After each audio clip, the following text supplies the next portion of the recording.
Hi, I'm Caron, and I'm the founder of the Executive Mac Group of companies. And what I want to talk to you today about is our commitment to the Paris Protocol and what we can do to help Canada achieve our commitments. So first we have to understand what exactly are our commitments. Well, phase one of our commitment is to reduce our carbon emissions by 30% of the 2005 levels by the year 2030. And phase two is to become a net zero carbon economy by the year 2050. Phase one is going to entail a carbon reduction of 483 billion pounds over the 2005 level. And by 2050, that represents a 1.6 trillion pound reduction in carbon emissions. As of 2019, our emissions have reduced zero. We're still at the same 2005 levels. So we have a long ways to go and a short time to get there. So now we know what the targets are. Let's get to work. So first what we need to do is we need to identify a methodology to follow. So we need to measure. You can't manage if you can't measure. Simple business 101. And you can say you're green, but that doesn't necessarily say it is or it's so. What we need is a third-party protocol for validating and quantifying carbon emission reductions. Take, for instance, the supply chain. According to the Carbon Disclosure Project, supply chains are accountable for up to 4 times the greenhouse gas emissions of a company's direct activities or operations. Hence, the quickest way to green your business is to deal with companies who've already greened theirs. So let's take something as innocuous as the floor matting industry, which is part of most businesses' supply chain. Here's the overview of the Canadian floor mat market. It's roughly $420 million a year. 95% of that is controlled by foreign companies. And roughly 2 billion pounds of floor matting is processed each year.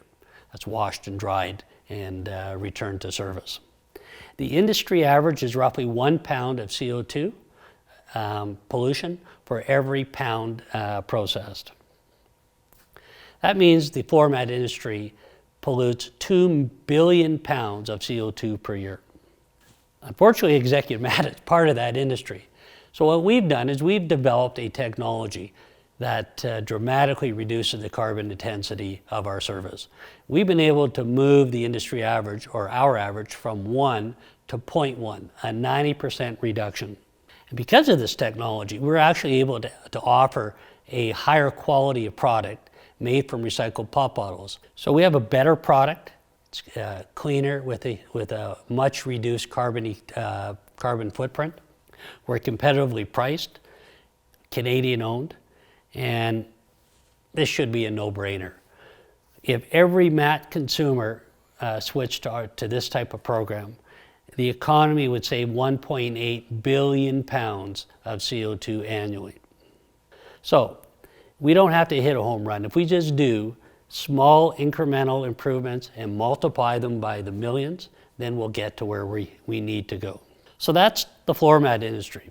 What other things are out there that could help us find meaningful carbon reductions? According to Statista, in 2019, Canadians generated 36.1 metric tons of waste per capita, by far the most of any country in the world.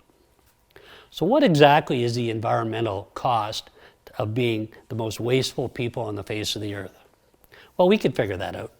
So according to the Waste Reduction Council, for each ton or each pound of organic material that goes into landfill, it will decompose anaerobically and produce 4.45 pounds or tons of CO2 equivalent in terms of greenhouse gas emissions. And up to 70% of the material that we put in the landfill is actually compatible for use as a biomass material, which is considered carbon neutral under the Paris Climate Accord. So for every gigajoule of energy that we can derive from biomass and replace with fossil fuels, it'll actually contribute 114 pounds of CO2 from our greenhouse gas emissions. So now we have the methodology. We know what the damage is from landfill methane, landfill pollution, and we know what the opportunity costs are to use biomass in lieu of standard fuel sources. So let's go. Where do we start? So what we've done at Executive Mat in our Executive Mat group of companies is we've taken our 2012 oily towel to clean energy technology, and we applied it to the non-woven or the paper towel industry. Turns out 24.2 million pounds of waste paper towel ends up in our landfill every year.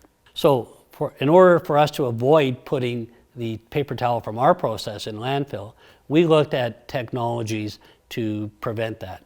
And one of those was the gasification technology. So we've perfected a system to convert cleanly biomass material into clean energy. And we market that technology under our EcoGrowth banner. Our basic system will convert 183 tons per year to clean energy. So based on the amount of paper towel going into landfill, we would require 60 of our systems strategically placed throughout the country to handle all the 24.2 million pounds. That would actually save our environment 127 million pounds of CO2 equivalent. Then we looked at paper cups. What could that possibly cause in terms of greenhouse gas emissions? Well, Canadians use 2 billion cups per year, the equivalent of 77 million pounds, of which most ends up in landfill. So you get the idea. You apply the same methodology. That represents 405 million pounds of CO2 pollution per year. 191 of our systems, strategically placed throughout the country, could essentially recycle or prevent every last paper cup from going into landfill. Next, we looked at the coffee pod, the K-cup. In 2005, they represented 1% of all coffee drank or consumed. By 2019, that had jumped to 42%. That's 4 billion single-use coffee pods in landfill every year in Canada, which represents 239 million pounds. So what we did at EcoGrowth is we developed a system to actually recycle the K-cup. So we take it in and we separate the organics, which is roughly 96% by weight, and we're able to repurpose the organic material and prevent it from going to landfill. We call our system the K-cup, the compact K-cup recycler. It'll handle roughly 6 million coffee pods per year. So we would need 667 of our compact recyclers strategically placed throughout the country, and we could prevent every last K-cup from entering landfill. That's a net savings of over 1 billion pounds of CO2. And then the granddaddy is food waste. 77 billion pounds of food in Canada is lost or wasted every year. Most of that ends up in landfill, and 80% of that comprises water. So for food waste to be actually used as a biomass material, it first has to be dehydrated. And the whole dehydration process is what EcoGrowth does. So we make a wide range of systems. So if we were able to divert just 20% of the food waste that goes to landfill, we could reduce carbon emissions by 35.7 billion pounds per year. In EcoGrowth, we make a small system that'll accommodate 200 pounds per day for restaurants, small condo buildings, that kind of thing, all the way up to 10 metric ton per day systems for small to medium-sized communities. So if you add everything up, the mat service, paper wipers, paper cups, coffee pods, and 20% of the food waste, that represents a net reduction of 39.1 billion pounds of CO2 equivalent per year. The investment would be roughly $1.1 billion to build out the infrastructure to make this happen. Our overall target is 483 billion pounds. That's our commitment. 39.1 billion pounds represents 8.1%. So we're making strides towards our commitment. Now, if you put a price on carbon reduction, at $50 a metric ton, which is what our current carbon tax is at, that's 2.3 cents per pound.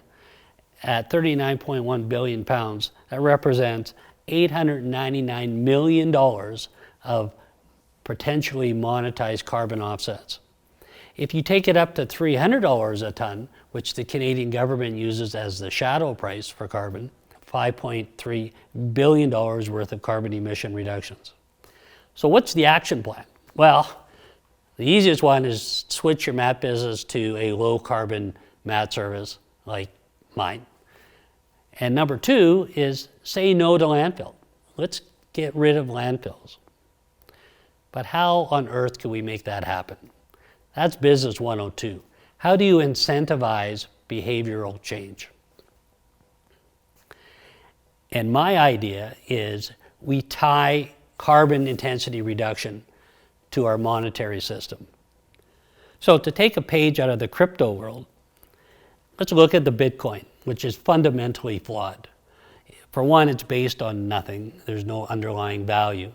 But number two, the way new currency is introduced, it has to be mined, which entails an incredible amount of computing power, to the point where today the carbon emissions associated with mining for Bitcoin is actually greater than the entire annual greenhouse gas emissions of Argentina. It's a huge number. What if we could flip that around? And what if we could actually tie new currency coming into a monetary system based on reductions in carbon intensity or carbon emissions? Now we're all rowing the boat the same way.